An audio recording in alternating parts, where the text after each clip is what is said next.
Aloha everyone, welcome back to Orchids in Paradise. I hope you're all doing well. For those of you who are new to my channel, mahalo for stopping by. My name is Kelly. I'm an orchid lover from Hawaii. But today I am in Washington State visiting Emerald City Orchids located in Tacoma. All right. Yep. Are we doing? Is this YouTube? It is YouTube. Hello, YouTube. Hi, I'm Joe. We're at Emerald City Orchids. Welcome to our lab. We have a couple of. This is a lab. This is actually an old refrigerator that we use for deflasking and putting our seedlings in bins. This is one of my favorite species, Dendrobium jenkensii. This is a flask that has maybe, I don't know, maybe 50 plants in it, 50 babies, maybe 70. This is really small, so you can fit a lot inside. And this is our price. You can see what we pay for it. That's US dollars, and this comes from Thailand. We ordered this from Thailand. So if there's maybe, let's say 30 or 50 babies in here, they're clocking in around, $3 a piece is our cost. And then we got a lady who works in here, and she's got these tweezers, and she's got these goggles that she wears for working on these babies, and we open them up. And you can see where she left off. She was working on a Phalaenopsis. What is it, Lutomaniana? No. I can't read that. My glasses are not good enough. Is that one of those sequential? This is a sequential blooming species, yeah. Okay. And you can see this is where she left off when she was on Friday, getting them all out of the flask. And she's going to pot these all up is the next step. These are kind of big. These are real big. Yeah, I was thinking those are big. I don't know. Maybe she's taking them out of the plug. I'm not sure what she's doing. She does a lot of stuff in here. But once they come out of the flask, most orchid nurseries will put it in a compot as the next stage. And that's all the babies from the flask growing together. And there's a sort of a support network that they give to each other. It keeps a lot of the humidity together. We skip that because it takes a lot of time to take them out of the compot and put them in a plug. So we kind of make a hybrid system where what we do is we make a compot in a bin. And it's a compot of plugs, so you can show in the bin.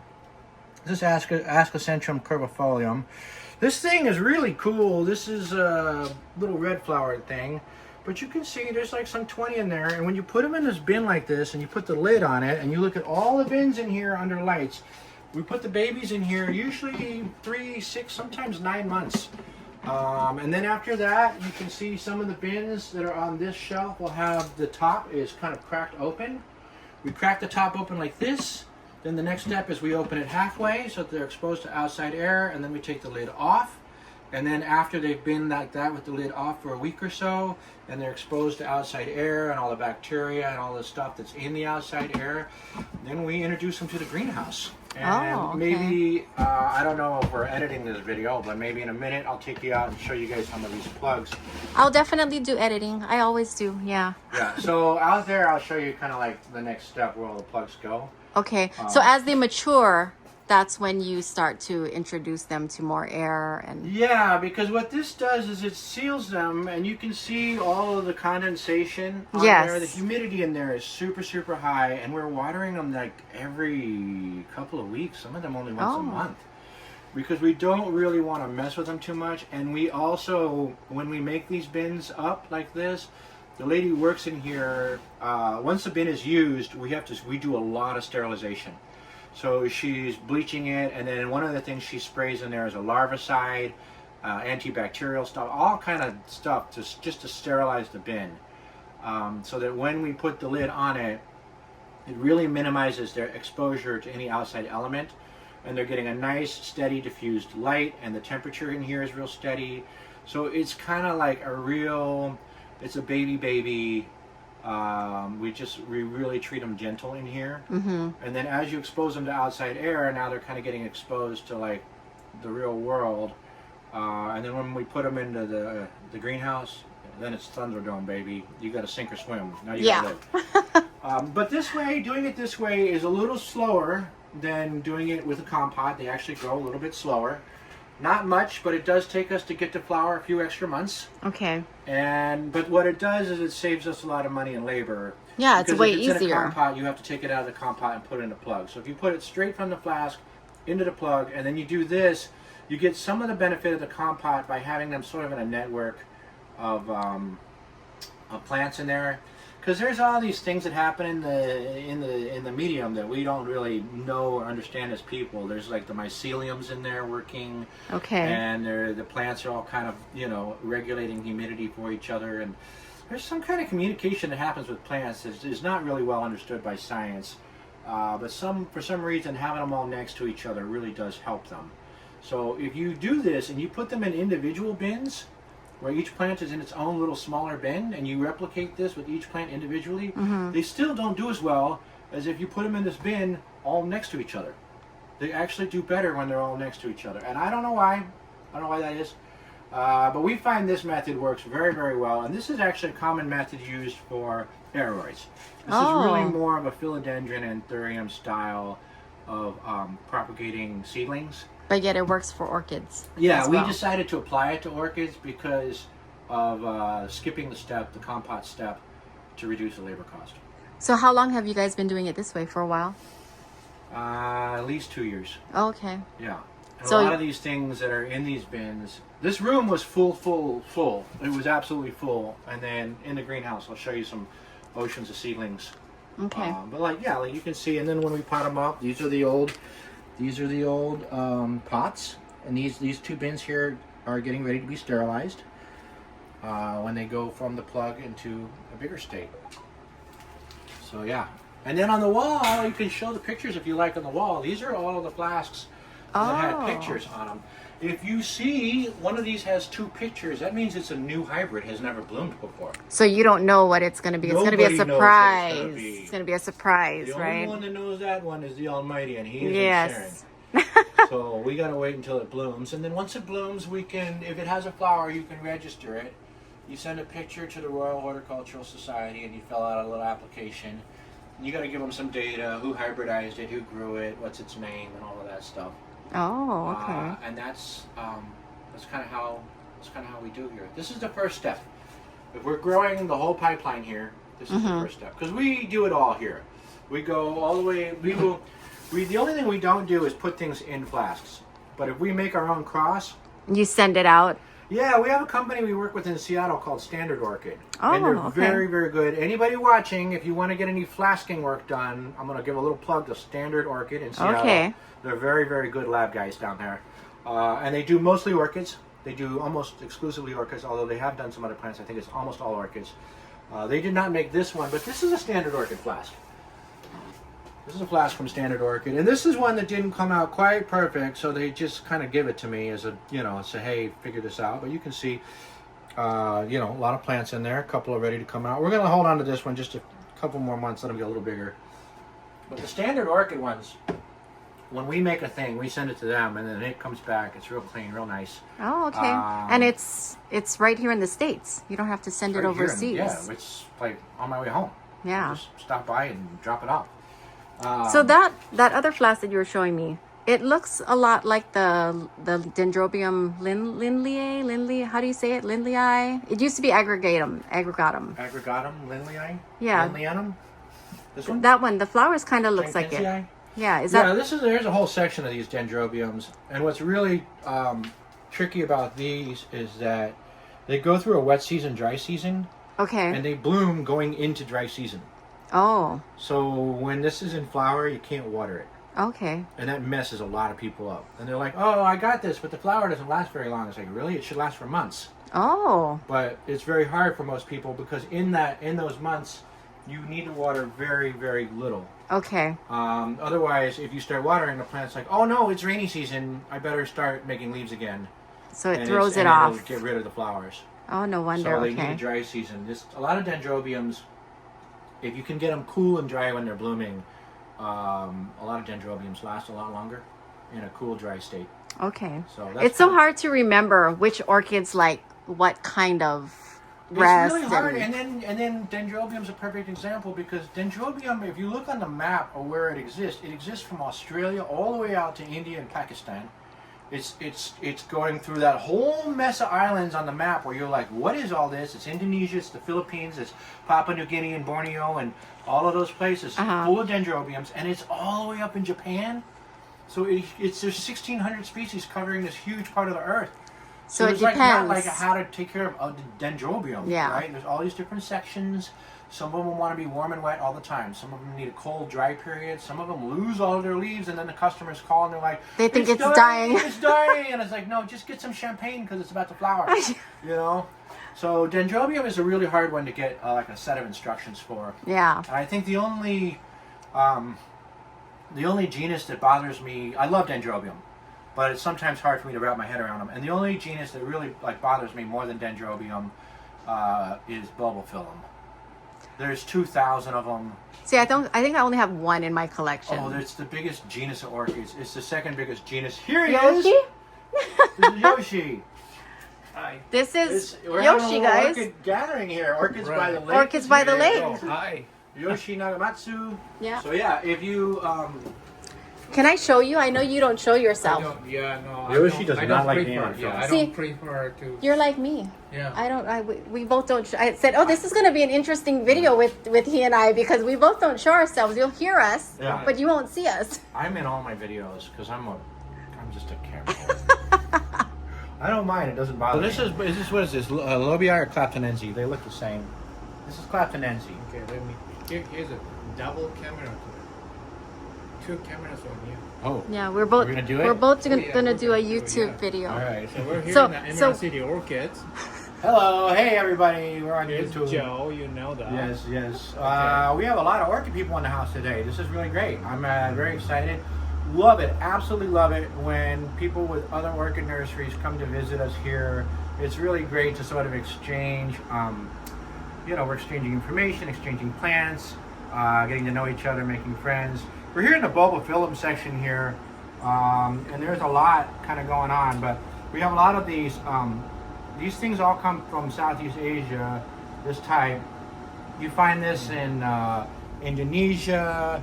You find this Sulawesi Island is a big place where a lot of these grow. You find this in the Philippines. You can find this in Papua New Guinea. But this is Bulbophyllum claptonense here. This one is Polystictum. Another one looks like this is Lobii, which I think we also have in flower right now. I'll see if I can find one. This one right here. Oh. Lobii. Right? And you can see the shape is very similar. What's really great about these Bulbophyllums is most of them got this little dangly-do in the throat. You see how it dangles here? Yeah. Right? That's built into the flower. And this is a brilliant trick of evolution. So with orchids, we don't really know what they used to look like a long time ago because these have been around on the planet 80 million years. And we know this because we found orchid pollen inside the amber on the bugs. You know, like in Jurassic Park, and they go in there and they're taking the DNA out of the mosquito.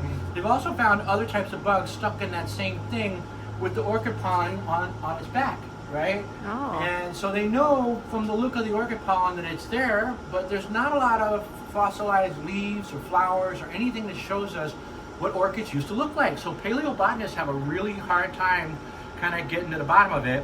They have to go backwards and they do like all this sort of like evolutionary detective work, but there's a lot of people that believe that the older orchids, some of the oldest orchids on Earth, are Bulbophyllum. If you go to North Australia, they have the oldest rainforest on the planet Earth. It's been a rainforest since Australia starts dropping down into the southern hemisphere. This thing has been a rainforest the whole time. And in this rainforest, Bulbophyllum are growing up the side of the tree just like this. They look wonderful, beautiful plants. The way it works with this thing is a little buggy goes on there, checking it out. It's usually a fly because these smell like shit. They smell terrible. Or rotting meat. They have a lot of them have a rotting meat smell.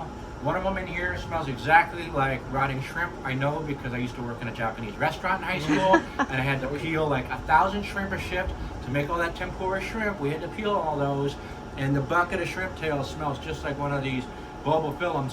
When the bug lands, they lose their balance on this thing and it launches them forward, right?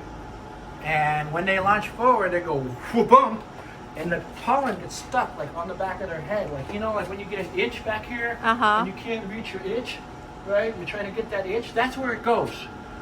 And so they got these flexible back legs and they got these flexible front legs, but no matter what they do, they can't get this stuff off, right? And then flies aren't smart, so whatever just happened to them happens to them again like 5 minutes later, they go to another plant and they do the same, make the same mistake. And some of these things are designed to be the exact shape of their pollinator. So when it goes like this, right? This one that pollinates this is probably a beetle. It's probably a little bigger. It pinches them in there sometimes. Sometimes they're literally physically stuck, and they're like trying to get out. And in the violence and the violent motion of trying to get out, they yank that pollen out, and then it gets stuck again. And when they're in there screwing around trying to get out, that pollen glob comes off on the next flower. And then what's wild about orchids is that this isn't just the inflorescence on the back of the plant.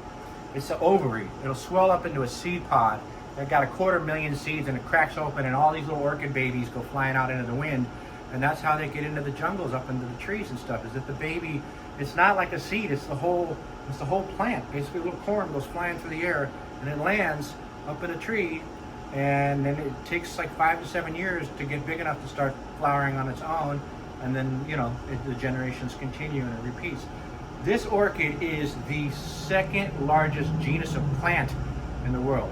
Biggest genus of orchid, Bulbophyllum. Over 2,000 species in it. What's wild is that it exists in the tropical band going around the whole planet, right? Orchids that go around the whole planet are typically savanna grassland orchids. We're talking about things like Epipactis. Epipactis is on pretty much every continent everywhere. It's across Siberia. We got it right here in Washington State, grown by Mount Rainier. It is everywhere. It is everywhere. Because grass is everywhere. It grows where grass grows. So wherever grass is growing, it just kind of goes with it. But that kind of orchid, when it freezes, it just goes below the ground and then pops back up in spring, kind of like a tulip does, where the greens come out in spring and then it makes a flower, and then in winter it dies back down. Bulbophyllum, it's growing like this on a tree around the whole world. Well, how do you get from a place like Africa to South America if you're a Bulbophyllum? You can only do that if the continents are conjoined. Right. So this is an older orchid. This is an older orchid that comes from, not Pangea, because Pangea is even older than 80 million years old, but 80 million late Cretaceous, you had basically 2 megacontinents. And as they start to break apart, Australia starts to come down, Central and South America are breaking off from Africa this way. It starts making the continents as we know them. But the Bulbophyllum is there at that time, is sort of the running theory. I mean, I'll just tell you guys right now, I'm not qualified to tell you any of this stuff. I got in this business as a truck driver, so I'm not educated in this stuff. These are just things that I've learned working with orchids and reading the books. But this is what, when we go to the talks and we're at the orchid meetings and we're reading them in the books, this is what a lot of the sort of orchid theory going around right now, and with the operating theory, is that this is kind of a prehistoric orchid. We got sharks and turtles, and we got alligators, we got all this stuff kind of left over from the dinosaur times, right? And even rodents, rodentias, that's an old thing. We've had rodents since dinosaur times. And these orchids have been around, but they're different, and we don't really kind of know. This is kind of like a turtle orchid, right? Because it's like a remnant from the dinosaur times, like an older thing. Look at a lot of the stuff, especially the American orchids. Look at a lot of the things like Oncidium. All these Oncidiums that you're seeing, they're evolving so fast. You get one on this side that's yellow and one on that side that's brown, and it just needs one bug that's not picky. Little euglossine bees, like, not picky. I'll eat anything. Just give me some good juicy orchids, I'll go eat them. And it eats over here, and then it's like, I'm gonna go check out across the river over there where the yellow one is, and it eats off that yellow one, and then now you got a natural hybrid. And when you make an orchid seed pod, seed sac inside there, it's got 250,000 seeds on some of these varieties, like 100,000 to 250,000 babies per flower. That's crazy. Right? If the thing's got a whole bunch of flowers with a whole bunch of seed pods, you could have millions of babies. But what's wild is that those aren't clones. Those are all genetic individuals. It's like having a million brothers and sisters. And we all know who the pretty sister is, right? We're not going to say it, but we know who the pretty sister is. So, pretty sister gets bugs, right? The ugly sister doesn't got no bugs. And then she doesn't reproduce. And then the pretty ones, and then what happens is you get these mixes, right? So you get a thing that's brown, a thing that's yellow, and now you got a thing that's brown and yellow. You got some of the babies are brown like mom, some of the babies are yellow like dad, some of the babies are brown and yellow, like both of them. Some have spots, some have stripes, right? Whatever's intriguing to the pollinator, whatever brings that pollinator in, is what gets to play on the next round, right? And so some of these things just plain don't make it. Also, you could have a bug that maybe pollinates from a high altitude cold plant, and gravity pulls this bug down the mountain, and then it's down lower in the mountain later in its bug life, and then it pollinates some other thing, you know, that's a warmer growing, and now you got a hybrid, right? Hybrid orchids, when you buy hybrid orchids from the growers, they're much easier. You take a cold thing and a warm thing. What happens is some of them come out cold growing and some come out warm growing. And if it's one or the other and it goes into the opposite environment, it's done, right? And then some of them don't want to grow warm or cold, and they just up and die. And then there's the ones that can grow warm and cold. Oh. And every now and then one of those also got a pretty flower. And that's the type of stuff that the commercial growers will then keep, clone, use for further hybridization. That's how we get, but it happens in nature too. Yep. That's how you get all these Oncidium. This is Oncidium Alliance. I mean, they're doing good work. We need to know what these things are called. But 5 minutes in a dark alley with a taxonomist, that's all I need. Because I want to kick some ass. Why are they changing all these names on us? Odontoglossum was a perfectly good genus, and now it's just Oncidium. Right. You know, and then you got all these things like Symatostylax, right? That thing has got a very specific shape with the spur that comes out. You know, we know what it is. The point is we're supposed to know what these things are when we're talking about them. But the alliance, the Oncidium Alliance, and all the various genera in it, and you got these long, thin ones, Brassia. You got the flat, delicate ones, Miltoniopsis, right? You've got the yellow and brown dancing lady style tall Oncidiums, right? You got the thick star shapes, grow high altitude, very cool, thick tissue Odontoglossums. All of these things are in Oncidium Alliance, and they all cross with each other, right? And in the animal world, if two things cross and they make a fertile offspring, that's a species. It's the same species. You can take horse and you can take donkey, and with horse and horse, you can get horse, and with donkey and donkey, you can get donkey. And if you cross horse and donkey, you get mule. But mule can't make babies. So mule is not a species. That's how science works with the animal, right? But with the orchid, if you were going to break it down into what crosses with what, we actually only have like 30 species of orchids, right? But there's 27,000 species of orchids, because to speciate an orchid, to describe it into science, what we first used was morphology. The shape of the flower, the shape of the thing determines kind of what we're going to call it, right? A lot of the names, if you break down the Latin names for the thing, you know, the name means like long leaf or red flower. I mean, they have these names that are just descriptive names, right? Then they start naming them after people, and especially if it's like some German who went to Borneo in 1875, and now we get these terrible names that nobody can, you know, pronounce. But this thing, you know, it's the shape of it. It crosses with this, and they all kind of have a similar shape. Makes sense. But then when you look at the shape of this one, it's different, and yet these two cross, right? So this is where it gets really tricky, because if you apply the rule of fertility to the plants, it blows the whole thing out of the water. We're not going to be able to describe these things to each other and know what we're talking about, because if you said, you know, if you just lumped all the Bulbophyllum into one species with all these different shapes and sizes, it just doesn't make any sense. So with taxonomy, we started with morphology, the shape of the thing, and where it grows, and the shape of the leaves, and other attributes like that. Now with taxonomy, and one of the reasons why we're having all these problems with genera being lumped together or broken apart kind of willy-nilly, is that they're using genetics. They're using genetic markers, DNA, right? And it's very important to understand these things on a genetic level, and I don't want to disparage this work, because I think it's very disparaging when people say we shouldn't use that, because that's very important information. But the problem is that when you're doing field botany, you can't do, with the technology we have right now, mobile genetic testing. It's really hard to just go out into the jungle and see, is this related to this? Are these the same DNA? How much DNA do these have in common, right? That's very important information. And then also with what they're doing, they're not mapping the whole genome yet. They're just taking genetic markers, certain parts of the genome. So when we get to the point where we can map the whole genome in the field botany is going to start going into crazy directions, and we're literally going to have to rename all these things again. But what's great about orchid names is that if you learned some awful old German's name, like Schomburgia, right? That name still applies, even though they have technically broken that genus apart taken some of them, put them back to Laelia, and taken some of them and made a new genus called Myrmecophylla. But you know, you could still use Schomburgkia to describe any of the ones that were formerly, and it's technically correct. If you go to an orchid show and you enter it into the orchid show under the old name, they will still judge it, and it is still correct and it's still correctly labeled if you're using old names. So some of the names I like to hold on to just because it's easier for me to remember. I mean, there are certain genera, like for example, Encyclia for me makes a lot of sense.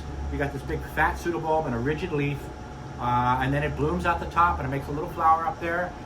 Makes perfect sense. They all kind of look the same. And then they decided that just one of these things, just one of them, Encyclia polybulbin, needs its own genus. So they give this thing the name Dynema. Dynema polybulbin. I still call it Encyclia polybulbin. Whatever, fine, right? Is that the miniature one? It's a miniature little brown one with white on it. Beautiful plant, wonderful thing. Grows, and if you make a big log mount, you can get these beautiful specimens on it. Great plant. They did it again. They went to another one, Boothii, and then this time they named it Nidema. Dynema and Nidema. Are we playing games here? Is this a game to you? Because I can't remember this stuff. It's if you're gonna hard. name it something different, give it a different name. We're just playing games now, all right? Or just keep calling them Encyclia. All right, that's my rant on taxonomy, but it is important that you have to know that, you know, that this particular genus is huge, and it's got a lot of things. And even with the things that they've broken out of it, they've taken Streptabilum out of this genus, given it its own genus, but it's still kind of technically Bulbophyllum. But this is a really, I mean, these types of things, this is a really beautiful, fascinating orchid. And once you start watching these YouTube videos and going down the rabbit hole, there's people that end up here in Bulbophyllum that literally just never leave. Because this one genus is immense enough that if you were to study this for a lifetime and just become an expert on this, you would have a fulfilling hobby experience just staying in this one genus. And this is just one of several genera in the orchid world. 2,000 species in this. In all of the orchid world, over 27,000 species. And then we do have, in some of these areas, we have some hot zones, right? You got some areas of the world where a lot of these species are existing right next to each other, right? You got places like Papua New Guinea. There's over 3,000 species of orchids on the island, right? Well, there's 27,000 species. 1 in 10 orchids in the world exists on that island. And when you look up in the book, where does it exist? It exists in Australia and Papua New Guinea. It exists in Japan and Papua New Guinea. Oh. It exists over in Indonesia and Papua New Guinea, right? And then you have places like Costa Rica. We're in Washington State. Costa Rica is about the same size of land area as Washington State. This is one of the smaller states in America, right? It's a tiny country. Costa Rica has more orchids in that one tiny little country than the entire continent of Africa.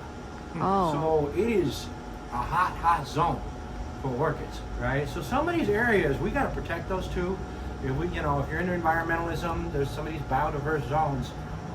We really got to do more to protect those zones because, you know, they want to go in and make a hotel or make a, you know, make a strip mall or something. They cut down a section of forest. It could be that's the only place something lives, right? And That's true. But yeah, anyway, this is Bulbophyllum. We got a lot of different Bulbophyllum in here.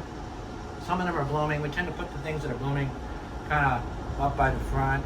We got over there, we were just talking in the lab, all of these Bulbophyllum that are in the red.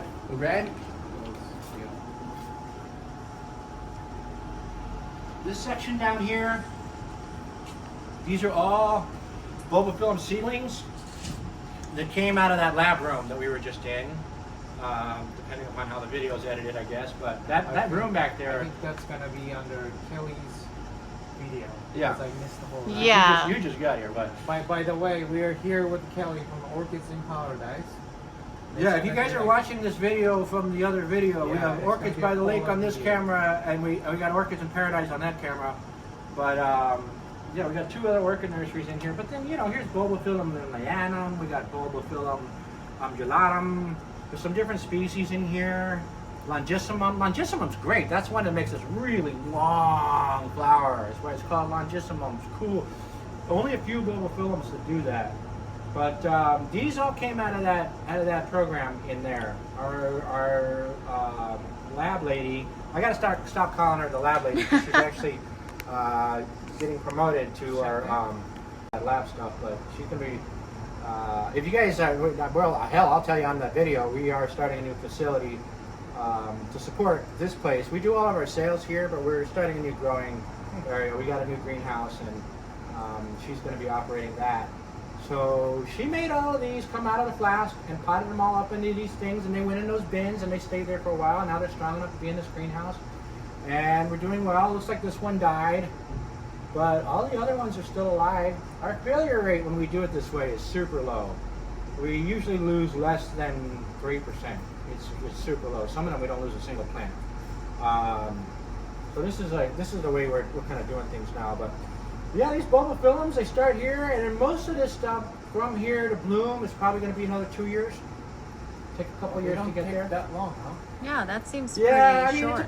it doesn't have to get very big before it starts flowering. But if it's a large species, something like a Brassavola or some of these like Arachnus, some of these orchids that have to be like really, really tall to flower, those things have to be sometimes 10, 12, 15 years old before they start blooming. Wow. And you know, it just depends on the orchid. So some orchids kind of, like we got a Dendrobium on this side that will sometimes bloom in the flask. That's how fast it blooms, because it's a tiny little plant. So anyway, oh hey, our guy's here. We got staff showing up. I remember you. Hi, I do not have my glasses on. Hi. Hey, what's up, man? Orchids in Paradise. Good to see Yes. No, that was another guy that was here. You helped him with a bunch of his plants that were not doing well. That's right. Yeah. This is Andres. He is Yeah. we were just talking about Shantae. He is the other half of our product development team. So Andres does a lot of our hybridizing and breeding of Anthurium, and he actually helps me run this facility. He's the greenhouse manager in here. He helps. We got a lot of people working here, and sometimes if you're not careful, it's too many cooks in the kitchen.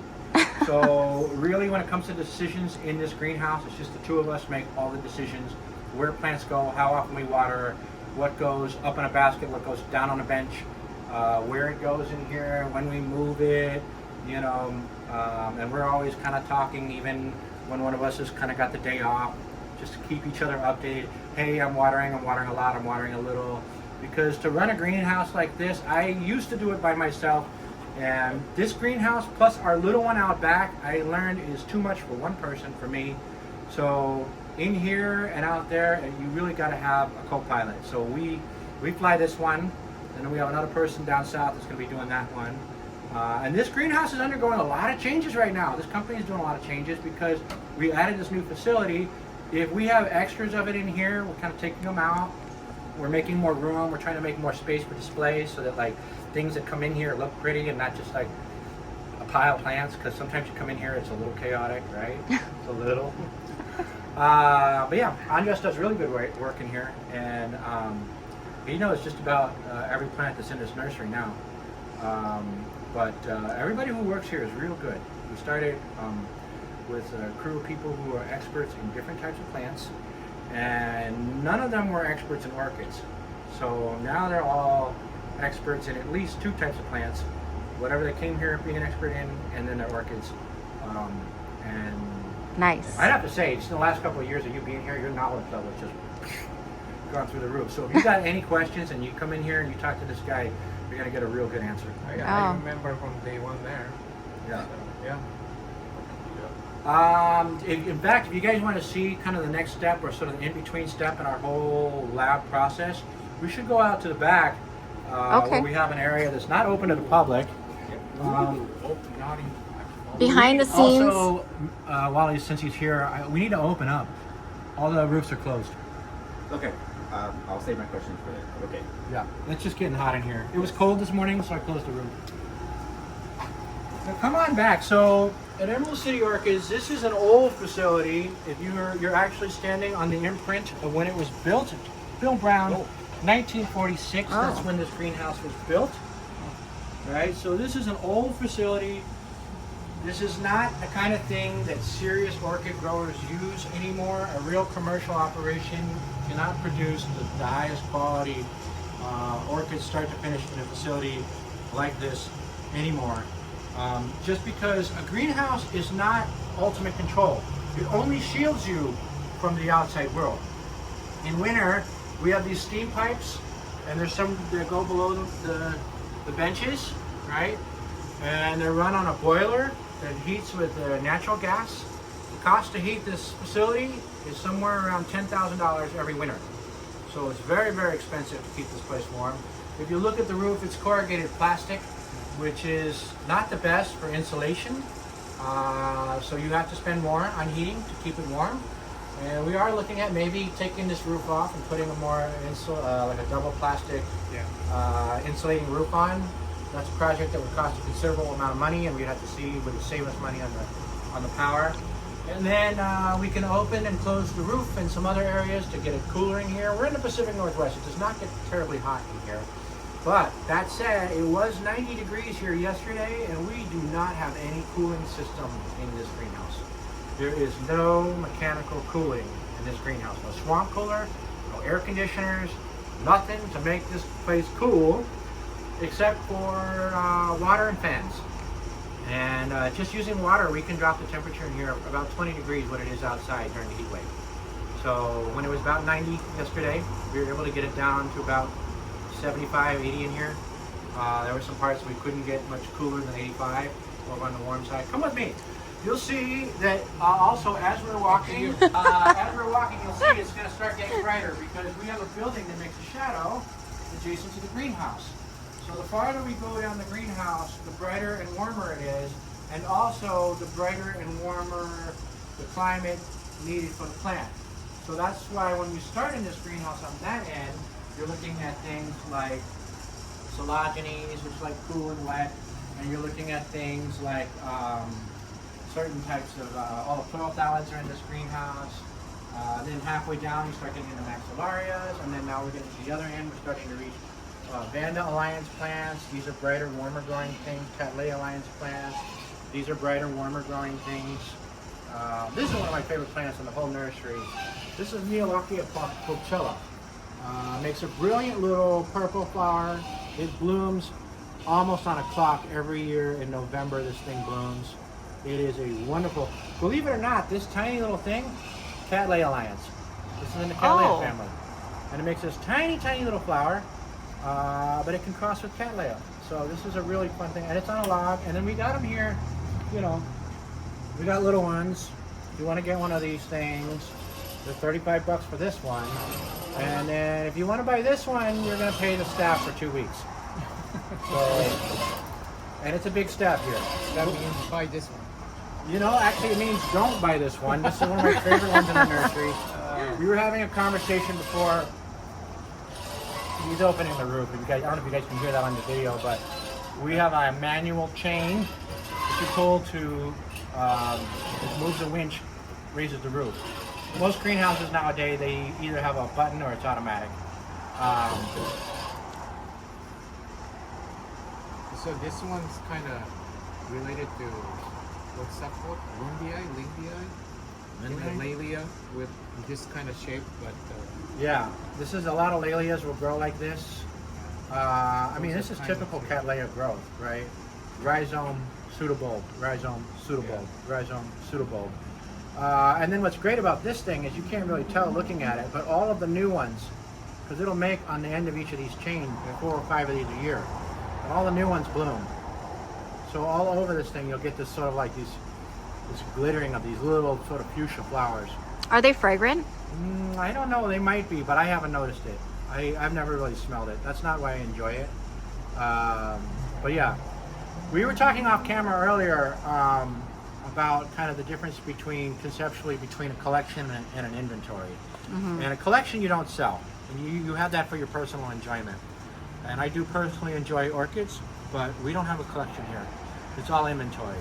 If it's something that I enjoy a lot, like this one, which is one of my favorites in the whole nursery, we will sell it, but you need to be rich. So if you're rich and you want to buy this and you want to pay the staff here for 2 weeks, you can't have this plant. And I will cry if somebody buys this. I put this on the log myself about 10 years ago. Okay, I was So just I've been about to growing this ask. plant for a decade. on this lot. Okay. And it was pretty big to begin with. We got the original one that we put on this log from Andy Phillips at Andy's Orchids. Oh. He probably also has this in the inventory. Hey, look at this. This is fun. Sometimes when you're walking around, spiking. Paphiopedilum? Paphiopedilum henryanum. Oh. This is really good. This is a really well made one. We got this as a blooming size plant. This is not something we grew from flask. This is from Teresa Hill at Hillsview Gardens. Yep. And if you haven't been to Hillsview Gardens, she's down in Oregon. She's outside of Portland. You got to make an appointment. It's not open to the public, but she is a very good grower, world-class slipper breeder. That lady is very nice, but do not underestimate her skills. Her growing is superb. She has a wonderful breeding stock. Her collection, her breeding stock, is just full of one after another award-worthy slippers. And she makes things like this henryanum, and we go down there a few times a year, just load up, especially right around the Flower and Garden Show. We'll get a lot of complex Paphiopedilum from her for the garden, for the Flower and Garden Show here in Seattle. Wonderful grower.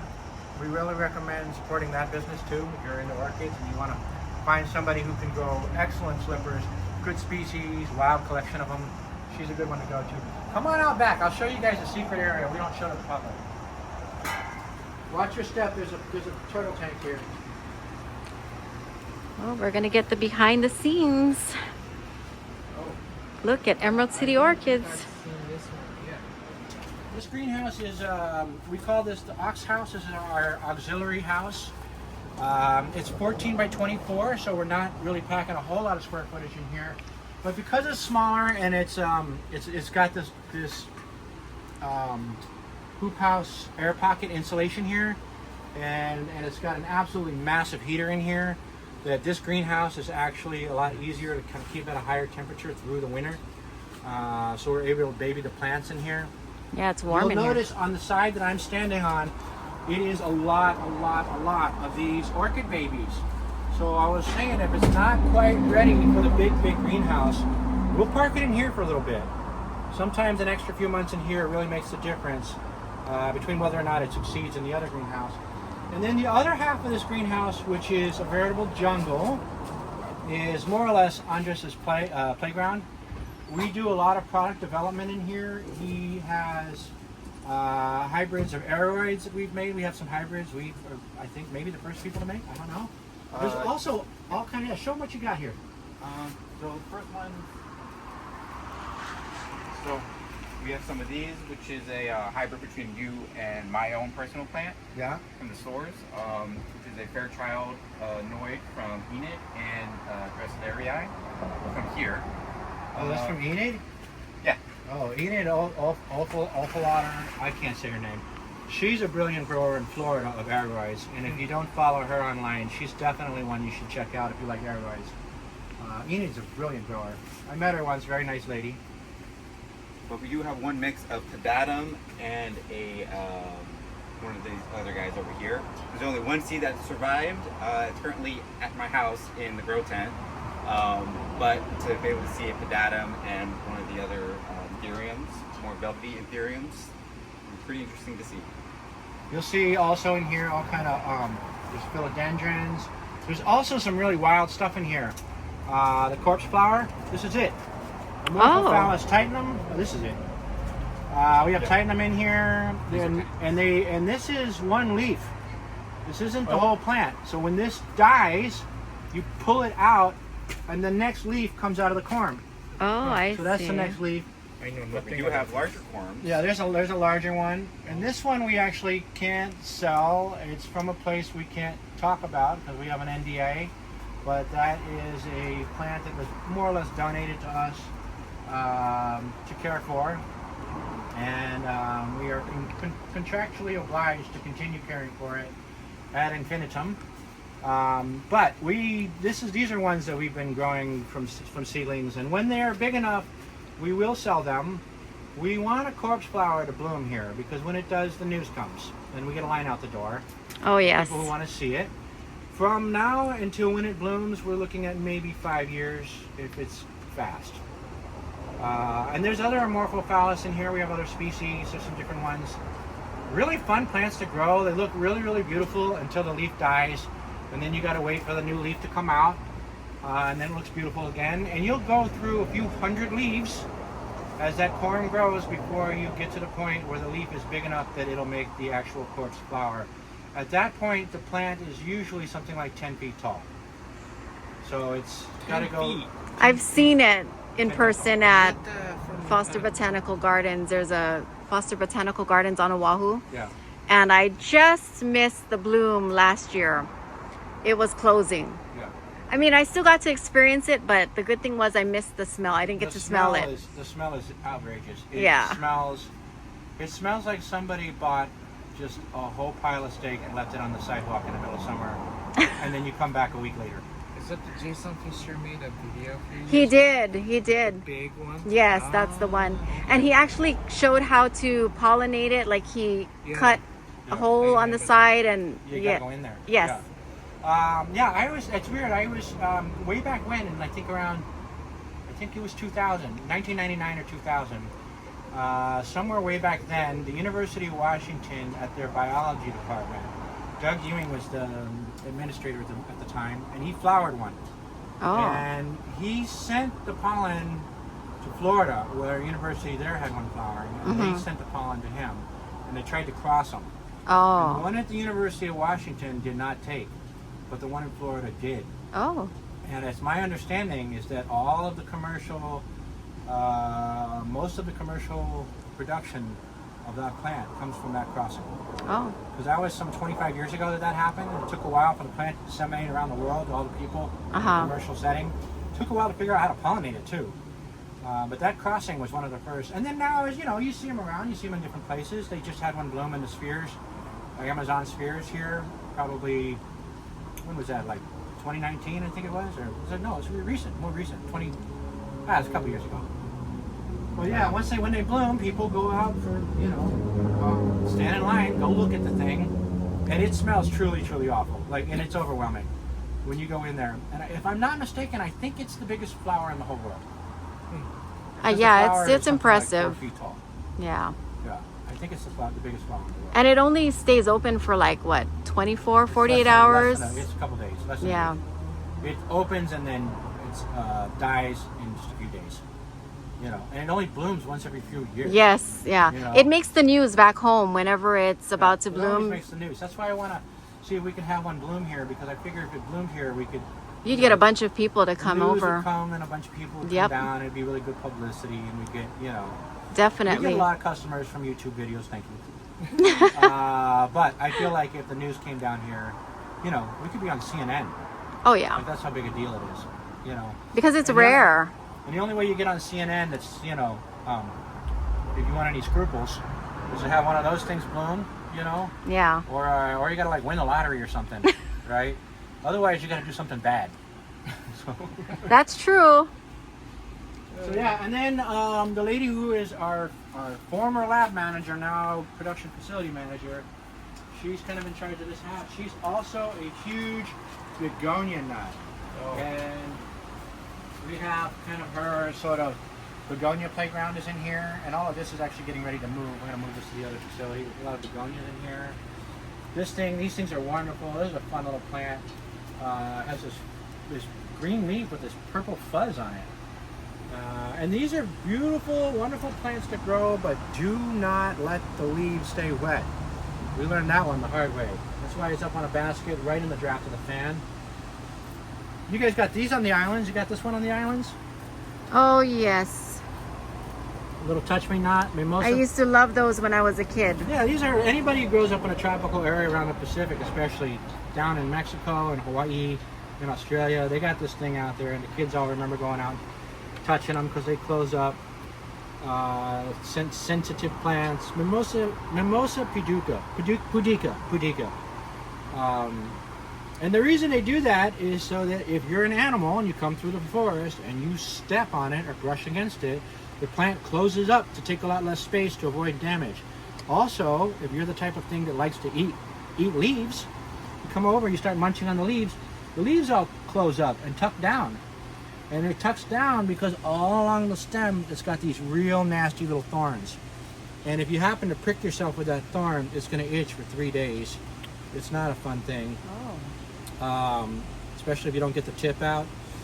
Not a friendly plant. Very defensive posturing on this plant. But a lot of fun, and we like to have a couple around just because it's for the kids. Like you said you like when I used to play with kids love this thing. This is a real fun one. I think we called it like the sleeping plant or something like that. They have some different names. People call it, I've even heard it called sometimes a prayer plant because it puts its hands together to pray. Touch me not's another one. That's another name for it. Yeah, those are fun, really fun little plant there. Yeah, there's a lot of really wild, cool stuff in here. And this greenhouse is about to go through changes with everything else because a lot of these seedlings we're going to start taking down to the production facility instead of parking them in here, which means we're going to be opening this greenhouse, more of this greenhouse space for the development of stuff over here. Because a lot of these plants, some of these plants, you guys are going to come over this way, be careful, there's a wire here for the thing. A lot of these plants are things that are, there's some very fine plants that we're also trying to make bigger. It seems like, this is just a ceiling we're babying in here. We're just trying to give it a steady environment to baby it. But then we have things like this pretty massive Anthurium warwickwianum that got damaged, and the bottom of this leaf fell off and some of the other leaves died.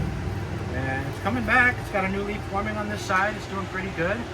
But it's kind of ugly and janky looking, so we put it in here for a while so the customers don't have to look at it. And when it's healthy and ready again, we'll put it back out and we'll sell it. Here's another warwickwianum. It had the same story. It's got a new leaf here that's looking beautiful. The older leaves are kind of chunked up and gross. We can get like 3 or 4 good leaves on this. We'll pop it out and we'll be ready for sale. I gotta remember to put everything back in the right spot. So one of the things for me that's kind of a problem is I used to do everything by myself, and now I hired all these really great people. I get in trouble from those people when I go moving things around after they got them organized. So I start getting a little squeamish in my own nursery picking things up, just because I don't want to make these folks mad, because they'd be like, they're doing really good work, and if they work really hard to organize the thing, and I come and disorganize it, what's the point?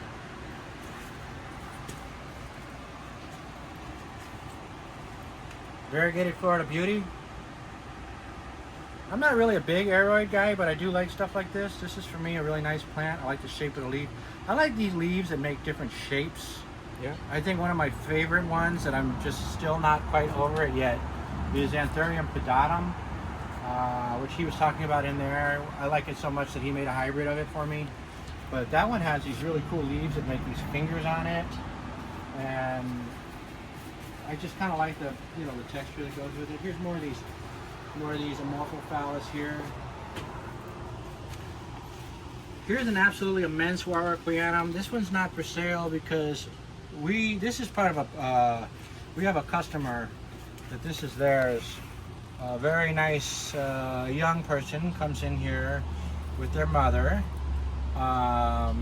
and gets a lot of very rare and exclusive plants, and is developing quite the collection. But they're having problems repotting, so we repotted this for them, and now we're just waiting for them to come back and get it when they're ready. This is another one I like too. This is Kyloschista, I think. No, is it? Hold on, let me check the tag. This might be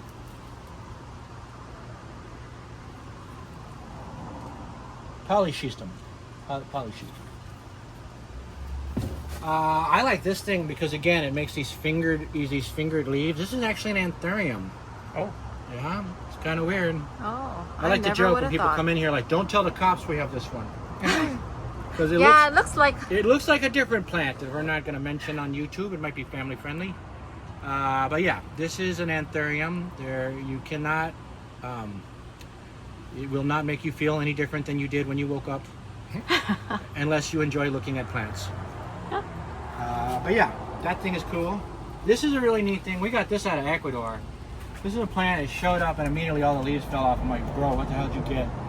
And then it started growing in these leaves, and it makes this really striking bluish flower. It's like a little horn that shows up on the side of the canes.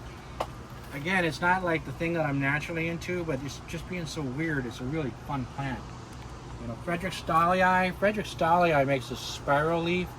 Oh. When this thing gets older, these leaves start to spiral. It's very dizzying when you look at it, but it's a really cool texture for the leaf, right? It is cool. You know, it starts out just a typical strap leaf. And I was asking an employee, I was like, how come it's always crooked? How come it's always crooked? He's like, oh, you gotta wait. The show hasn't started yet.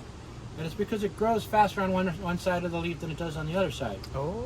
And that's what makes it go in a spiral. You see how this one's kind of just curvy? Yes. It just bends a little bit. But when the new leaves come in, it really starts doing it like a lot, and you start getting these wild, curvy leaves. Look at that. Yeah, it's And neat. when this thing goes nuts and when it is a big plant and all the leaves look like this, because this is still a baby, but when it gets a little bigger and it's a big thing and they all look like this is a thing in your house. When you put this in your house and you hang it up, wild looking plant. Wild. And, you know, pretty easy. Easy to grow. Easy little plant. This area over here is probably Yoshi's favorite. Yoshi's a big Cattleya guy. We know this about him. When we go to the shows and we see Yoshi going to be there, we kind of go lighter on Cattleya inventory so that Yoshi can have that area of the orchid world. Because he's a very fine grower and he has some really good ones in his collection. And every now and then he might pick up one of these. Right, Yoshi? Right? Yeah. And maybe even today? Maybe. Not sure yet. Cattleyas, if you haven't grown them, I don't know what Yoshi tells you on his videos, but the way we tell people is to grow them fairly bright and give them lots of water when you water. They need to get good and wet when they water. But Cattleya and most of the things it's related to really enjoy drying out between waterings. So we have them here on the brighter side of the greenhouse. If it's one of these Brassavola types with a very thin strap leaf, we got some more of those floating around here somewhere. I don't know where. Don't film this section too much. We're still cleaning up over here. This is a Caribbean Cattleya. And a lot of times these things will grow on the underside like a Brassavola nodosa. This one. This is a plant, if you've never grown a species orchid before, and you're like, I can't water orchids enough, they always dry out and die. Get this thing. This is Brassavola nodosa. You can grow Brassavola nodosa, check this out, you can grow this thing in a pot, on a stick, in a basket, with medium, without medium. You can literally just like staple it to a piece of wood and it will grow, right? This is a real tough plant. Where does this grow? On the underside of palm trees right by the ocean, where it is hot, bright. It has salt spray going on it all day long, salty spray going on this thing. And it's in the area that's got the worst hurricanes in the entire world. This plant is one of the toughest plants on earth. Anybody tells you orchids are difficult, throw your Brassavola nodosa in their face and show them this thing and ask them if it's still tough, right? This thing is, you can beat this plant up like crazy. And when it blooms, it makes this awesome, beautiful white flower. It smells great all night long. You get up to get a glass of milk, you know, and then you're like, why does my house smell so good? And it's this one tiny little Brassavola flower. The flower is white. It smells at night. And for those at home, we're going to play a little game. What does that mean? It means it's pollinated by Moth. moth. Very, very good, because white reflects moonlight, and the fragrance combined with that moonlight reflection help guide the animal in, because moth has big old nasty eyes on the side of its head, but it still can't see anything in the dark. So it's got to have a way to find the flower. If it can smell the flower, right, and the smell this makes is a very lovely smell, but you've smelled it before, right? There's a lot of plants that make it. Night blooming jasmine, jade plant, orchids. This smell actually has a name. I don't know it. I've heard it before, but there's a name for that flavor of smell, and that smell is Moth McDonald's. That is Moth McDonald's. That's a Moth KFC.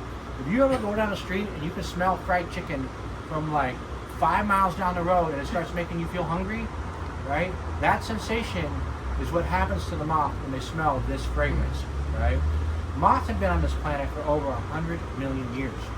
We were talking earlier about how orchids have been on this planet for about 80 million years. If they got a 30 million year head start on you, and they're around, and they're pollinating flowers, it behooves you as a flowering plant to try to make a smell and a flower that this thing likes, because it's all over the planet, right? Which is why all these different plants from all over the plant kingdom, with different evolutionary tracks, have all found ways to make that same smell, right? Because over time, the moth is going to the ones that smell the best, and if it's a moth-pollinated thing, it's probably got a white flower because moths are nocturnal, and it probably has that smell. And if you have a white flower with that smell, you can bet dimes to dollars that thing is pollinated by a moth. And we were just in there in that greenhouse fighting moths. This is, by the way, in here, we're about to begin. We have a lot of things that happen every year. They're seasonal things. And not this month, but kind of midway through next month, end of September, beginning of October, we begin what I call the Great Hunt. And the Great Hunt is where myself and whoever I can get to join me go run around this place like a bunch of idiots with brooms. And we try to smash or chase out every moth that we can find. Because pretty soon, we're going to close the roof for the winter. And any moth that's trapped in here is going to have their babies in here. And those little moth babies go crawling around, eating absolutely everything in their path. Oh no. And if a moth baby starts here, you'll see a hole in this orchid, a hole in that orchid, a hole in this orchid, and a hole in every orchid on the direction it's traveling. It's like that book, The Hungry Little Caterpillar, where they poke a hole in each page, except each of those pages is a $35 plant. So we don't like those. And I don't like killing things, and we don't have to kill things. I'm a very live and let live kind of guy. Yes. But when we get ready to close that roof, if you are a moth and you are in here, and I give fair warning, I go around the place kind of yelling, all you moth suckers better get out of here.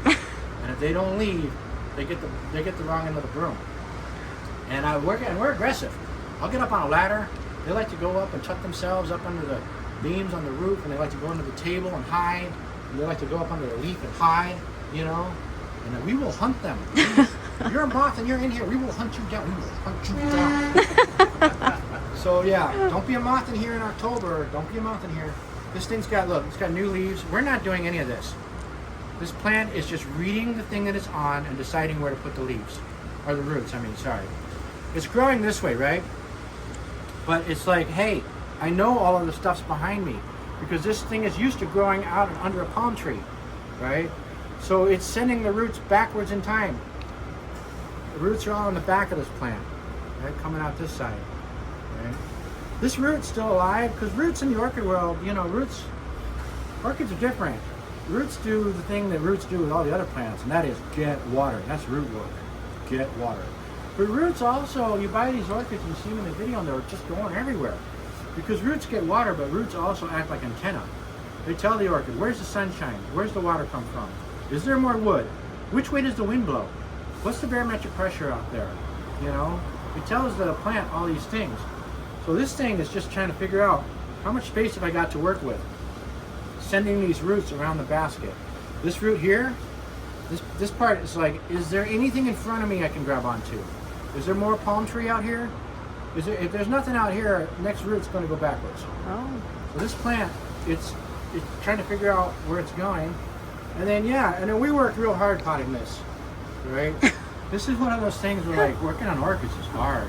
We like to talk about how hard we work, right? We had a giant one of these. It was huge. It was like this big, right? Rick Osterwick. Yes, I was going to say. Yeah, Yoshi took, he might have done a video. Yoshi took me to this guy who is, basically, he's an older gentleman and he's retired, and he's moving out of his greenhouse and putting everything that he wants to keep inside his atrium, his house atrium area, and he's going to basically close down his greenhouse. He sold his greenhouse to another collector. And all the stuff that was left over in his greenhouse that he didn't want anymore, he sold to some people, and then he called Yoshi, and then Yoshi called me, and we went up to this guy's house, and he's like, yeah, boys, have at it, whatever you want, take it. And, I took a bunch of plants, and I wrote him a check that was way too small, because he was a very nice man, but we still wanted to pay for him, but he was just going to give them to us. But we decided to pay for him. And one of the plants in there was one of these things, and it was huge. And I went to put it in a bigger pot, and I didn't know this about this plant, and nobody told me, but these are brittle. So when you take this thing out of the big pot, it broke into literally, I'm not joking, probably 200 pieces. Oh, wow. That's huge. So it Yeah. basically divided itself. It divided itself. Yeah. Right? And then what happened was I had a chunk in the middle, and then I was like, wow, look at how this thing fell apart. And then I was like, hey, watch this, guys. And I threw the chunk on the table, and it was an orchid that literally shattered into like 10 more pieces. Wow. This chunk shattered. And all these pieces, we started putting them in, we put them in tree fern. Same plant, tree fern. Look at the roots coming out the side of this thing, right? It's just going crazy, right? We put them in a basket with moss, or I mean, with bark, right? That's in a basket with bark. I was like, hey, what happens if I put it in a basket with nothing? What if I do it in a basket with absolutely nothing, right? With orchids, with a lot of these orchids also, these YouTube videos are great. Great way to learn about orchids, okay? But take them with a grain of salt, all right? Because the orchid world has a lot of this, right? It's this thing where they're like, no, you gotta grow an orchid like this. Don't use ice cube, right? And you gotta ignore that, because I don't use ice cubes. I think the ice cube thing is not really healthy because it's ice on top of the plant. Okay, but several years ago, we had a lady in the Orchid Society who won this huge, she had a huge Catalina, and she won an award of merit, AMAOS. Very hard award to get. You have to have a superior plant. And so I want to know, and I kind of asked the lady, I said, hey, this thing's beautiful. Like, what did you do to get these results, right? Oh, I don't know, I just throw an ice cube in there every couple of weeks. Oh. I'm just like, oh my God. Well, I'm not going to tell her to do different. She won the award. Okay, so folks at home, if it's working for you, do it. Okay, if somebody's giving you this, and for some reason it's always Florida. Sorry, Florida, it's you. It's always Florida. It's like, no, you can't. No ice cube. Right? Just ignore that. Okay. This thing can be grown in a basket. Can be grown in a pot. Can be grown in a basket with bark. Can be grown on a piece of wood. You can grow this in a cup of moss. Right? There's nothing in this. There's nothing in this. There's a lot of ways to grow it, okay? If you grow it like this way, instead of in the basket with the bark, right, you have to water it more because it's not holding any water against the plant. Now, luckily, this is a thing that loves being dry, which is why I was like, let's try it on the completely bare root, naked side of things, so that when we get to winter, if that's too much and the thing rots because it's not drying out enough, we got it this way too. So this is kind of like a bed hedge, right? But if you're at home and you're learning orchids and you're trying something new, I encourage people to try something new. If you're trying a new plant or you're trying to learn about orchids, go get yourself like a real big thing that's cheap and looks gross, right? You can go to the orchid shows and somebody's got some old Oncidium that's just huge. It's in like an 8-inch pot, and maybe it's got some spots on it, or maybe it's not looking so good and they're selling it for like $5. Buy it! Take that thing home and rip it out of the pot, right? And then rip it into pieces. Put one piece in a pot. Put one piece in a basket. Put one piece on a piece of wood, right? And then see what's working, because here's what's happening. You got your plant and what they need. And then you got your house, your greenhouse. Where are you going to grow it, right? You have a lot of environments to choose from, right? You can grow it in all these different places.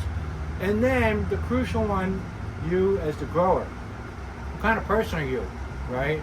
Because I know what kind of person I am, and that's a lazy person. I don't want to work and I don't want to water. So I will do at my house, so this is the truth, honest to God truth. At my house, there's a lot of orchids in the nursery. I can't grow at home. Because in my house, I water on Sunday. That's water day, right? If you are a plant and you want water on Sunday, oh boy, we're going to get along. We're going to get along real good, right? But if you're one of these picky plants where you're like, I want water on Sunday and Wednesday, that's not going to work, okay? You're going to end up in a bin. But if you're an orchid and you want water on Wednesday and Sunday and you're growing like this, right? I might take you home still. And I'm going to take you out of this. I'm going to put you in a different pot with some sphagnum moss, maybe a little perlite for drainage to get that mix going, or some bark, or something that retains more water. So now I got you on a Sunday schedule, right? So if you're going to change anything, change the orchid, you can change them. You can change them, adjust it. Adjust it up or down for dryness. Add more moss if you're not watering it often enough. You can add more moss. Maybe how much you're watering it is the right amount now, right? Or if you're watering it too much, take the moss out. Replace it with bark or perlite or leca or something that drains real quick, right?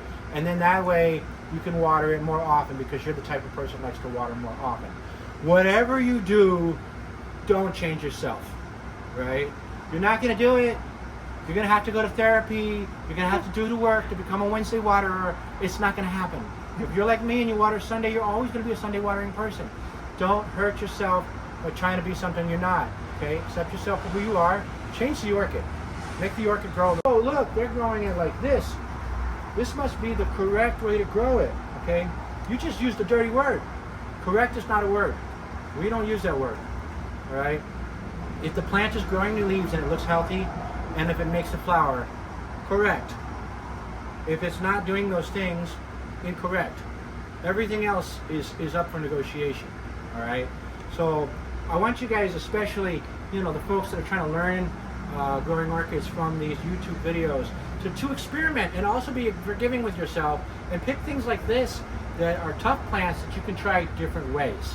If you can try it different ways, because another one that we do this a lot with, Maxillar tenifolia, one of the best orchids. Okay, there's a short list. There's a short list of like maybe 10, 20 species absolutely every orchid grower should probably have. Brassavola nodosa, the one we just showed you, that's on it. Another one's Maxillar tenifolia. That's the coconut orchid, right? It grows any which way you want to grow it. I've seen it growing, I'm not even joking, in sand. Wow. I've seen it grown in sand. You can grow it in bark, moss, sand. You can grow it in dirt. It likes to dry out, so I wouldn't recommend dirt, but you could try it. Put it in a basket. Put it on a piece of bark. Put it on a stick, right? We got this guy in the Orchid Society, George, who, I love him, but he's a bit of a loon, and he will put the thing on anything. You know, the little scratchy doormats that say welcome home or whatever? He cut one of those things up and he put an orchid on it and he brought it to the meeting. And it's growing roots into a doormat, okay? I've seen orchids growing on an old shoe. You take an old leather shoe, you take the tongue out of the shoe, you put the orchid into the part where your toe goes, right? And then you just nail it to the wall at the heel. And I've actually seen people grow an orchid in a shoe. I've seen an orchid growing on a skull bone for a horse skull bone, right? Wow. That's nothing but calcium. How can it grow that way? I don't know. Take it up with God. Not my problem. But there are a lot of ways to grow it, and there's no correct, all right? And when you see these things, what we're all doing and what the orchid nurseries are doing and what the best growers are doing is we are all experimenting and comparing notes. And it's been a long history of doing that. In the Victorian times, they used to take a pot and they'd sprinkle a bunch of mushrooms in it. And they put the orchid on top of that because they found out through experimentation when you grow orchids together with certain types of mushrooms, you get better results, right? Oh. But this was 200 years before commercial fertilizers were available, right? So that legacy and that history is still happening. We're all still experimenting with these, and we're all still using new things and new tricks. And sometimes every now and then an old trick comes out, and man, you want to hear nerds argue. Ask an Orchid Society group of people, should I grow it in a pot or grow it on a stick, right? And you'll get opinions. Man, you'll get some opinions, right? But take all those opinions with a grain of salt. Listen to all of it, right? And also, you know, again, with advice. Advice is very good when you get it from somebody that you like and respect, right? But if you don't know the person, you know, and they don't know proof in the pudding, you know, grain of salt. Criticism's the same way. If somebody comes in and tells you you're not doing it right, is this somebody you would go to for advice, right? Because if somebody you'd go to for advice says, hey, that's a real bad idea, maybe listen. But if it's just some jerk that doesn't know what they're talking about, people always want to bring you down. It's very few people want to lift you up, you know? So we're trying to, with the growers here, we're trying to lift everybody up. Because, you know, it's weird, but this is 2 orchid nurseries that are not this nursery in here filming and then, you know, like doing all of this stuff. And it's like most of the times in business, like if you own a Mercedes dealership, you don't want the BMW guy coming by making a YouTube video, right? But that's not how we do it here, not at this nursery. Right. We like to work with all of our neighbors. We like to work with our competitors. We don't really have competitors, right? Our competitors are Home Depot, Costco, the supermarket. That's competition, right? Yeah. All of the other orchid nurseries, those are our neighbors. That's our family. Those are the people we work with. When we go to an orchid show, if I don't make a sale because my neighbor made a sale, okay, that's good. That means one of us got the money and not, you know, the jerks at the big box stores, right? So, and not that I'm disparaging those plants either, because a lot of those box store plants are wonderful plants, especially the day they come in, all right? You want to go get those plants, if you folks at home, you're like, people come in here and they're all shy and they're like, oh, I got my orchid at the supermarket. I'm like, good, go get it at the supermarket. Good plants and they're cheap, right? But get it the day it comes in. The longer it sits there, the deader it's gonna be. Yep. I'll tell you what's killing your orchids, America. It's that stupid pot. You get it at the supermarket and it comes in that little ceramic pot. That little pot, perfectly good orchid. That pot is garbage. The pot doesn't drain, it's drowning all your roots, okay? But they gotta sell it in that thing because you can't put it like this in a supermarket. Nobody wants that. You wanna see it in a pretty little pot. So, get them at the supermarket. Great plants. Get them the day they come in. First thing you do, drill a hole in that pot or just take the thing out of that pot and throw that pot away. So inside that ceramic pot, the orchid is in a plastic pot. It looks like this. It looks like this one here. It might be one of the soft plastic pots. But those things are great plants. And if you've never grown an orchid before, pick one up at the store, right? You know the best day to get an orchid, honest to God, the best day of the whole year to get an orchid is to go into the grocery store on February 15th. You get them so cheap. The day after Valentine's Day, the day after Mother's Day. Go on to Mother's Day Monday, the Monday after Mother's Day. They got orchids in there all day long. Here's a story, YouTube. You guys want to hear? Here's a story. I've been in this business since 2004. I started my company in 2008, and we have come a long way. But it wasn't always like this. And there was a time when we were having some trouble getting some new plants, right? And I drove around town the weekend or the week after Mother's Day, late at night with my van, and I went behind all the grocery stores and I pulled 400 or 500 orchids out of their trash, right? And I brought them here into this building, and then I grew them. In Portland, I'm sorry, but you bought some of them. I sold them in Portland. I sold them all in Portland. And they're perfectly good plants, but sometimes they just get thrown away, and sometimes no one's taking care of it. And if you want to learn to grow orchids, go get some of those things, and take them home and play with them, right? Watch some of these videos, see some of the things that work, but try them, right? If you live in Arizona, it's hot and dry. You can grow an orchid, right? If you live in Alaska, where half of the year it's dark and half of the year the sun doesn't go down, you can also grow an orchid. If you live in New York State and the winter is brutal, and you got snow all the way up to here, up in Buffalo or something like that, orchids can grow in your house too. They grow everywhere. And I have met and seen orchid growers from all of those regions that are world-class growers. But what they all have in common, and with us and every other grower, is this system of constant experimentation, where we are responding to our environment, taking a thing that does not grow here. This doesn't grow here. Laelia prestans, this thing is from South America. This doesn't grow anywhere near here. You put this thing outside and it is dead by November, right? But you put it up in a tree in Ecuador, it's going to grow real, real good. So we have to figure out how to make this happen here. And that's the thing. Come over here. Can't reach it. I'll be in a minute to help you, or see if Andres will help you. Or get a step ladder. We used to come into this row, this greenhouse. I had him on my baby carrier. His little arm used to reach out and grab the hose while I was watering the plants. He's been in here since day one. Wow. Best one of the whole nursery was that one. So yeah, these plants, you know, you develop a passion for it. If you have a passion for another plant and you're just now discovering orchids, you don't really need to go anywhere else. You'll be here forever. Because if you grow roses, you get to the end. You learn everything about roses and you're like, I'm bored. And then you start doing begonias and you get to the end. You learn every begonia and how to grow every begonia, and then you're bored. You will never get bored with orchids. You will not live long enough to learn everything about orchids. there's not enough time for humans to learn everything about all these plants. There's a nurseryman down in California, one of the best orchid nurseries probably in the world, has a legacy, is Santa Barbara Orchid Estate. It started by a man who still works there. His name is Paul Grip. I think Mr. Grip's something like 92. And he still works in his nursery. Orchid people don't retire, we just get old and die. But I asked Paul Grip when I was first getting started, I kind of cornered him at I don't know if he remembers this or not, but I cornered him at a Santa Barbara orchid show at their gala night. And he'd just been in the paper because they had discovered an orchid in Yellowstone and sent him out there to identify it.